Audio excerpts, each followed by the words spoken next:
And on the 11th of January 2013, France responded to an SOS from Mali's interim government in Bamako. Radical Islamists who had swept across the northern half of the country were getting too close to the capital for comfort, and the Malian army was ill-equipped to mount a defence. The French troops were given a hero's welcome as they pushed north, freeing towns from the armed rebels' rule. Now let's take a look back at the year in Mali. Markala, Gao, Timbuktu. Within 1 week, a French-led offensive had taken back control of major towns, ending almost a year of terror. Heroes to the locals. We were living in fear. We didn't sleep. We weren't free. But today we're here in total freedom. We're proud.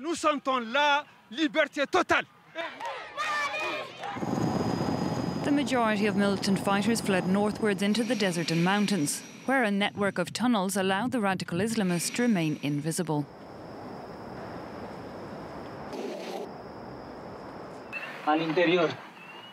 Inside you can hide weapons, everything you need to survive and fight for several days. It's all hidden away, and it's invisible to our Air Force. Legionnaires have christened this place Planet Mars. No tanks can patrol here, and airstrikes are limited as this is an area where the French hostages are thought to be held. The mountain assault will be long-lived. Elsewhere across Mali, pockets of resistance persist, a smattering of IEDs and a number of individual militants, like the suicide bomber who targeted checkpoint near Gao in mid-February. Another hurdle, the town of Kidal. The MNLA, Tuareg rebels fighting for an independent homeland, quickly claim control. The National Army of MNLA is in control of the whole region of Kidal. The MNLA insists they will work with international but not Malian troops, accusing the latter, along with the government in Bamako, of discrimination. We have the right to have a state of Azawad. We, the MNLA, are legitimate. The state of Azawad is legitimate. The world needs to recognize that. God willing, we will get justice for our people who have been abandoned by everyone. We don't have hospitals or doctors here. There's nothing up here. In June, an agreement between Bamako and the MNLA is etched out, the government agreeing to talks concerning MNLA's demand for more autonomy. The deal allows Malian troops to return so that presidential elections can be held. Elections that saw a low turnout in Kidal. Elsewhere, however, voter numbers topped all previous records. Crowds queuing in Gao, the largest town in the north, were determined that this vote would herald a new era for Mali. They went to the ballot boxes despite threats that polling stations would be targeted. It's over. It's over.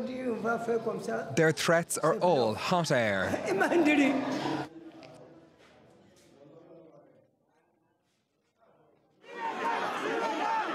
In September, after a successful second-round runoff, Ibrahim Boubacar Keïta was sworn into office.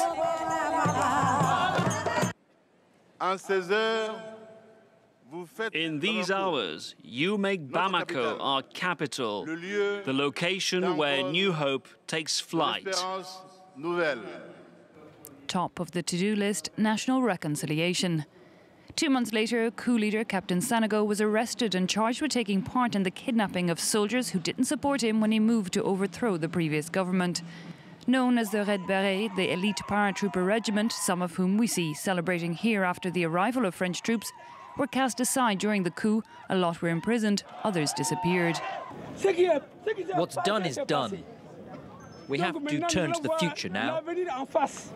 Shortly after Sanogo's arrest, a mass grave of 21 bodies were found here, near his former stronghold. The Malian army needed to be brought back together, but so too did other parts of society. The country's Arab population is often seen as having colluded with the radical Islamists, and there have been numerous reports of forced disappearances. Most of Timbuktu's 500 Arab families fled, One older herdsman, Ali, stayed on, insisting that he'd been born and raised there and that he was safe at home. But then one day, a crowd gathered before his house. Ali was gone. A military truck pulled up and they went straight into Ali's house. They didn't ask any questions or give him a second to speak. He was so afraid he found it hard to get into the truck, so they just pushed him in and took him away like that.